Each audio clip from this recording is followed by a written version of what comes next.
नमस्कार प्यारे दोस्तों। आज एक ऐसे विषय पे बात करेंगे जो आजकल सभी को बड़ा प्रभावित कर रहा है।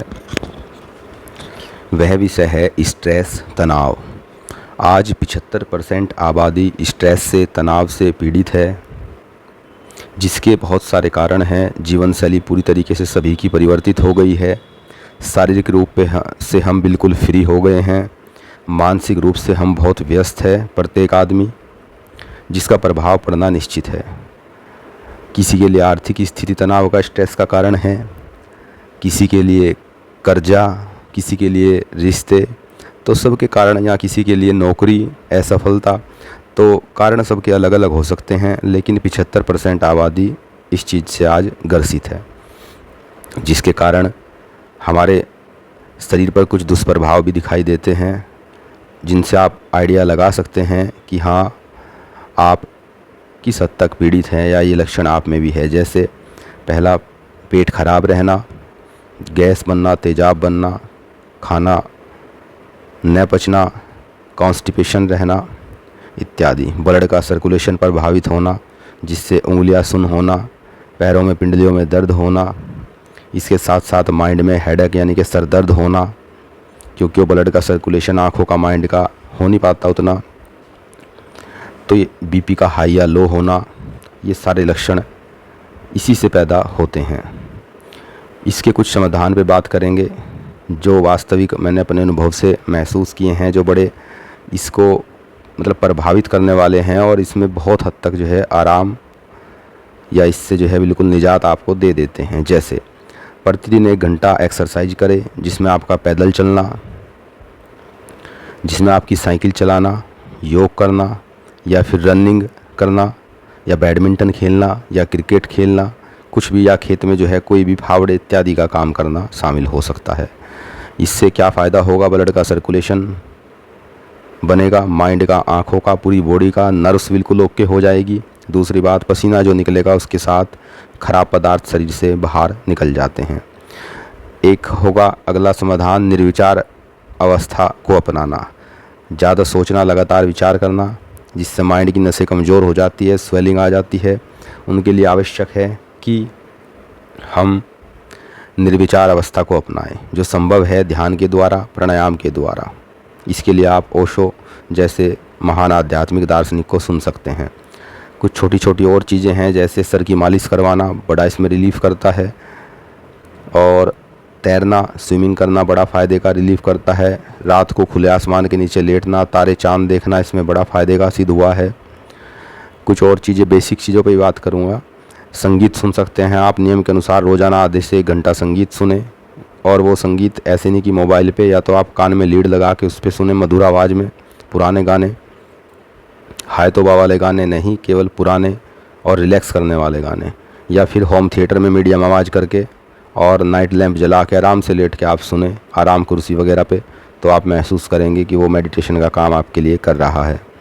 दूसरा, फ़ास्ट फूड आपको बिल्कुल नहीं खाना है, और मीठा भी आपको नहीं खाना है। मीठा और फास्ट फूड दोनों ही इसमें छोड़ने होते हैं, या दूसरे शब्दों में कहीं तला भुना, मावा, या कोई भी घी का सामान, या जो हैवी हो बहुत ज़्यादा, वो आपको नहीं खाना है। सुपाच्य चीज़ें खानी है।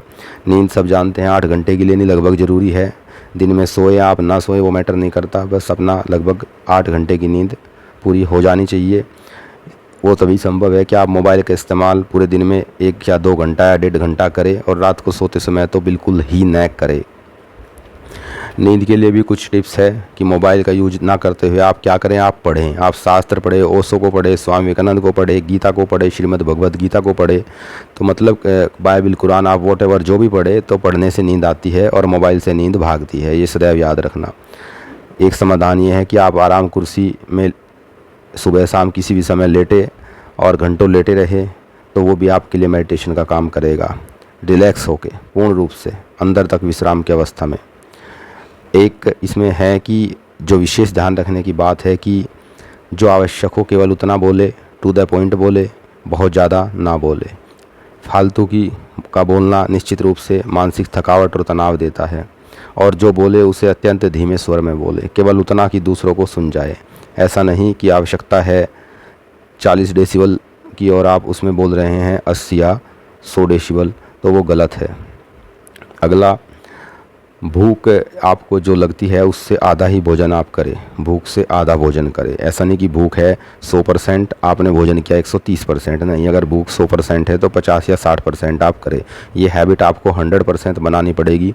मैंने खुद ये हैबिट विकसित की है। समय लगता है क्योंकि जन्म जन्म का स्वभाव रहा है मनुष्य का, खाना पीना, काम वासना इत्यादि चीज़ें, तो इन सबको छोड़ने में थोड़ा समय लगता है।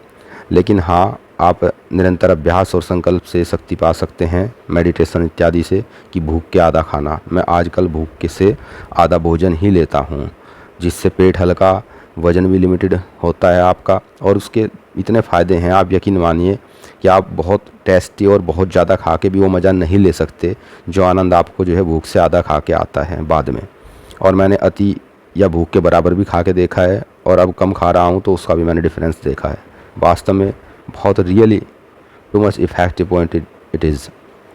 अगला, उस आधे खाने में भी आप सब्जी खाएं, सलाद खाएं और फल खाएं, सात्विक भोजन करें। आप उसमें भारी सामान, गर्म सामान, मांसाहार या बाहरी चीज़ें आप न सेवन करें। केवल सात्विक भोजन खाएं और आधा खाएं। बाज़ार की चीज़ें न खाएं आप उसमें, क्योंकि आजकल बाज़ार की चीज़ों में आप सब जानते हैं बड़ी मेजरली मिलावट उसमें आ रही है। सबको पता है कि हर चीज़ में मिलावट है। केवल जो अपने हाथ से आप बना लोगे, पैदा कर लोगे, उसमें कुछ यकीन किया जा सकता है। नहीं तो बाज़ार का चाहे घी हो, तेल हो, एवरीथिंग सब कुछ मिलावटी है। ठीक है, तो उससे तो आपको परहेज करना पड़ेगा, क्योंकि थोड़ा थोड़ा करके वो पॉइजन ही तो अंदर जा रहा है, जिसका रिज़ल्ट आपका हेल्थ और पेट सब कुछ ख़राब होके ही निकलेगा।